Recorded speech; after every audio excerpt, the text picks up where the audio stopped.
Hey everybody, it's Clint. Welcome to Sweetcast. First things first, this format, I don't know if people are enjoying it or not, but I just have this new stand, so I've been trying it a lot more. So let me know if you like this or you like the screen capture videos.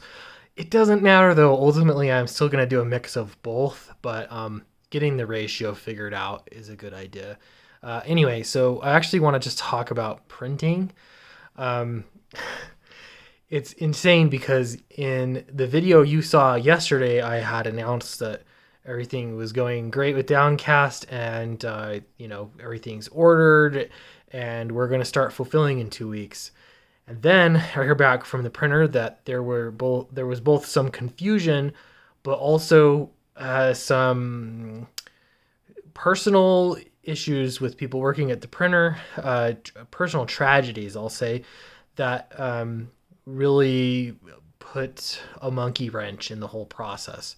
So this he made me put out an update on the campaign, and then I got a lot of comments and emails back from people on the update, and people are very patient and supportive, and I appreciate that. But at the same time, when I think about it, this is why one other reason why comic books is such a tough business, especially if you're working in indie comics. And so I wanted to actually talk about printers a little bit more, because how many campaigns have you seen where everything's finished and then the printer is holding up the entire project, sometimes for up to 6 months? Or I don't know, maybe there have been longer holdups. Let me know in the comments if you've heard of a longer holdup, longer than 6 months. But these can be just terrible, the worst possible thing to come up, because it's out of your hands. So question is, well, how come bigger publishers don't have these printing setbacks that indie publishers do? Well, first off, they actually do have printing problems. Those do come up for larger publishers, but they don't come up as frequently. And I think I know why. That's because they're a big fish in a big pond, or sometimes a medium-sized pond. But when you're printing that many books, there are printers that will absolutely make you the priority. And chances are, if you've been around as long as Marvel and DC, they have several printers they could go to should things, go wrong. They have, they can sign contracts and go exclusive with a particular printer to get better deals and get some kind of guarantee, perhaps. That's a little bit of speculation on my part, but you get the idea. There's a lot more that they can do. They have more bargaining power because they're so big. When it comes to somebody even like me, when you think about the amount of dollars I put through a printer, it's actually massive. Just the reprint. So I'm reprinting Downcast 1 and 2 together in one thick graphic novel. That book is costing me just over $10,000. You heard that right. $10,000 just to print that one book. And that's because, yeah, it's going to be a nice quality book. It's going to have a Smythe Sewn binding. I went all out with the foil stamp and the UV gloss and matte cover and the 80-pound pages. It's a nice book, but it costing that much money also means that that's a significant pull for the printer. Like that's a lot of money. For Downcast 3, so it's a thinner book. It's 80 pages total. It won't be 120, 80 pages, but with those same exact specs across the board, you're talking about a book that's going to cost about $7,000 to print. It's not much different, really. But, a few $1,000s. What's a few $1,000s between friends? But even at those numbers, for a massive printer, it's perhaps a drop in the bucket for most printers. Most printers that are capable of doing comic books and doing offset printing and printing at that kind of professional level, for them, it's like they have lots of clients to work with. And so those problems that happen at a printing level can hit indie creators harder than it hits major publishers. If you're just doing these books, even though it seems like massive numbers, it can actually hurt us a lot more. Not only that, but because I'm so dependent upon crowdfunding in one single place, like if you think about the cash flow, uh, you do one crowd this year. I'll have one crowd fund. That is it for the year, and so with the profit from that, I'm supposed to be continuing to fund the next book, let alone that reprint that was $10,000. But getting started on Dracula with extra funds, right? And so if printing gets held up, then fulfillment gets held up, then naturally production on the next book gets held up. And it's actually a domino effect, and it gets extremely frustrating. So the reason I'm sharing this is because people were asking me, why does there seem to be a problem with printers, across the board? And there are a few reasons for that now, especially more than other times. So I realize that COVID gets blamed a lot, but whatever your feelings are on the politics surrounding COVID, it's a fact that much of business and industry closed down because of COVID. And when that happens, supply lines get bottlenecked, and there's more demand and supply can't meet it. We all saw the toilet paper fiasco that happened at the beginning. But right now, there are still lasting effects with just very basic things like getting paper. And that's going to affect every single printer. But again, even something like that affecting DC Comics, for example, it's actually going to hurt an indie creator harder because you have so much riding on this one win. You have to get the one book finished and out.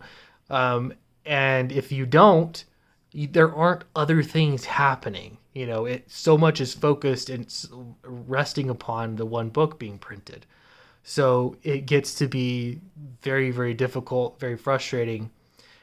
So what are some solutions? Well, as I've been thinking about this a bit more, if I can find a printer that can print exactly what I want, the quality and quantity that I want, but make me be a bigger fish, if that $10,000 to $20,000 that I'm spending in one go for each book, if that is a bigger deal to that printer, then I think I'm going to be a higher priority. Now, none of this is to say that printers I've used in the past don't do a good job or anything. I get it. It's the economics of the whole thing, and it's shortages and all that. But what I'm saying is that what I'd like to do is diversify a bit more in where my points of failure can be. And I think that that's actually smart for a lot of indie creators. You see people like Michael Bancroft that have really had some major issues with printing, and he's been using printers I've never even thought to use because of location, obviously, but it definitely has been a pretty massive problem. So if you are a printer and you are doing your own printing, there are a few things that I wish that printers did to sort of care for this medium of comics. And one of those is treating the books like they're collectibles. And I think a lot of printers don't understand that.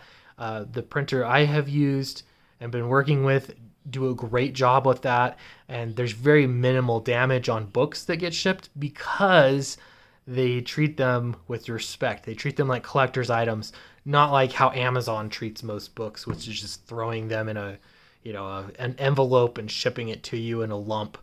So that's one thing.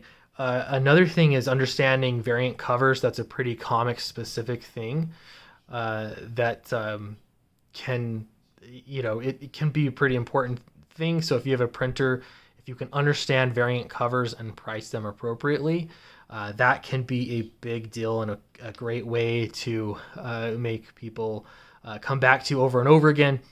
But beyond that, it's, again, like having a printing timeline that makes sense, that you're transparent about, because comics come out on a schedule generally. And if you wanted to, which I keep wanting to, is get Downcast down to a schedule so you could expect it, to arrive a certain month out of the year every single year or twice a year.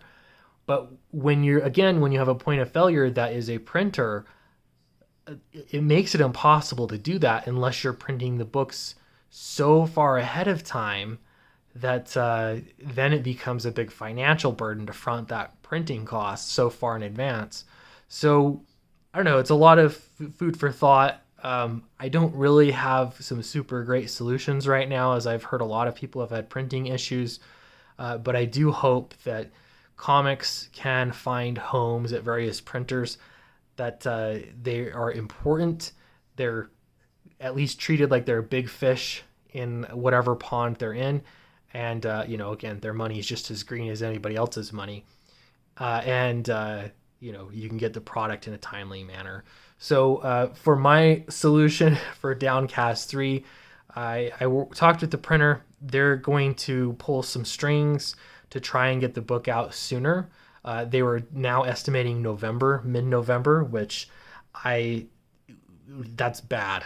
That really throws things off for me, especially if we're talking about production of the next book. As far as artists that I've lined up for Dracula and all sorts of things, it's very bad for me. So they're going to try and bump that up and see what they can do. I'm also checking in with another printer that's local that seems to be a smaller pond, and they're pretty confident that they can achieve what I'm looking for. So who knows? I could be trying out a new printer as well, which I've always kind of wanted to do anyway. So it might be a good opportunity for Downcast number 3 to be done by a different printer. Of course, always quality. Anyway, so that's where I'm at with the book. But thanks so much for your patience. I really appreciate everybody that supported the campaign. All in all, there's definitely worse things to happen besides a delay at the printer. It definitely happens, but I'm just really looking forward to getting this out to everybody. So thanks so much, and I'll see you in the next video.